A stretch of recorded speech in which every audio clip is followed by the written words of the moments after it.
স্বাগতম মান দুর্গা চ্যানেলে। আমাদের লক্ষ্য একটাই, অপ্রয়োজনীয় কথা নয়, শুধুই আসল খবর। টপ 10 হেডলাইন্সে প্রতিদিন থাকুন আপডেটেড, জানুন সবার আগে কি ঘটছে আপনার চারপাশে এবং বিশ্বজুড়ে। ১. নির্বাচন ঘিরে তুঙ্গের রাজনৈতিক উত্তাপ। আসন্ন নির্বাচনকে সামনে রেখে রাজ্যের রাজনৈতিক তৎপরতা তুঙ্গে। শাসক দল অল ইন্ডিয়া তৃণমূল কংগ্রেস এবং বিরোধী ভারতীয় জনতা দলের মধ্যে চলছে তীব্র বাকযুদ্ধ। সভা সমাবেশে একে অপরকে কটাক্ষ করতে ছাড়ছে না কেউই। সাধারণ মানুষের মধ্যে ভোট নিয়ে আগ্রহ যেমন বাড়ছে, তেমনি রাজনৈতিক উত্তেজনাও বাড়ছে। ২. দ্বিতীয় দফার ভোটের প্রস্তুতি শেষ পর্যায়ে। নির্বাচন কমিশনের পক্ষ থেকে জানানো হয়েছে, দ্বিতীয় দফার ভোট গ্রহণের সব প্রস্তুতি প্রায় সম্পন্ন। নিরাপত্তা জোরদার করতে কেন্দ্রীয় বাহিনী মোতায়েন করা হয়েছে। ভোট কেন্দ্রগুলিতে সিসিটিভি নজরদারি এবং অতিরিক্ত পুলিশি ব্যবস্থা নেওয়া হয়েছে, যাতে শান্তিপূর্ণভাবে ভোট সম্পন্ন হয়। ৩. মুখ্যমন্ত্রী মমতা বন্দ্যোপাধ্যায়ের জোর প্রচার। রাজ্যের মুখ্যমন্ত্রী মমতা বন্দ্যোপাধ্যায় একের পর এক সভা করে চলেছেন। তিনি উন্নয়নের নানা প্রকল্প তুলে ধরে ভোটারদের সমর্থন চাইছেন। একই সঙ্গে বিরোধীদের বিরুদ্ধে তীব্র আক্রমণ শানিয়েছেন।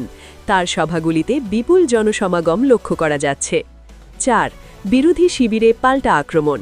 অন্যদিকে শুভেন্দু অধিকারী সহ বিজেপি নেতারা রাজ্য সরকারের বিরুদ্ধে দুর্নীতি এবং আইন শৃঙ্খলার অবনতির অভিযোগ তুলছেন। তারা দাবি করছেন, পরিবর্তন আনতে হলে এই নির্বাচনে বিজেপিকে জিততে হবে। ৫. আবহাওয়ার পরিবর্তনে গরমে নাজেহাল রাজ্যবাসী। কলকাতা সহ রাজ্যের বিভিন্ন জেলায় তাপমাত্রা বাড়তে শুরু করেছে। গরম ও আর্দ্রতার কারণে সাধারণ মানুষ সমস্যায় পড়ছেন। আবহাওয়া দপ্তরের পূর্বাভাস অনুযায়ী আগামী কয়েকদিন আরও তাপপ্রবাহ চলতে পারে। ৬. জ্বালানির দামে ফের বৃদ্ধি। পেট্রোল ও ডিজেলের দাম আবারও বেড়েছে, যার প্রভাব পড়ছে সাধারণ মানুষের দৈনন্দিন জীবনে। পরিবহন খরচ বাড়ায় বাজারে নিত্য প্রয়োজনীয় জিনিসের দামও বাড়তে পারে বলে আশঙ্কা করা হচ্ছে। ৭. শিল্প বিনিয়োগ নিয়ে নতুন উদ্যোগ। রাজ্যে শিল্প বিনিয়োগ বাড়াতে সরকার নতুন পরিকল্পনা ঘোষণা করেছে। বিভিন্ন শিল্পপতিদের সঙ্গে বৈঠক করে নতুন প্রকল্প আনার চেষ্টা চলছে। কর্মসংস্থান বৃদ্ধির লক্ষ্যে এই উদ্যোগ গুরুত্বপূর্ণ বলে মনে করছেন বিশেষজ্ঞরা। ৮. শিক্ষাক্ষেত্রে নতুন ঘোষণা। রাজ্য সরকার স্কুল ও কলেজে নতুন কিছু শিক্ষা প্রকল্প চালু করার কথা ঘোষণা করেছে। ডিজিটাল শিক্ষাকে আরও শক্তিশালী করতে বিশেষ জোর দেওয়া হচ্ছে। ছাত্রছাত্রীদের জন্য নতুন স্কলারশিপের কথাও জানানো হয়েছে। ৯. স্বাস্থ্য ব্যবস্থায় উন্নয়নের দাবি।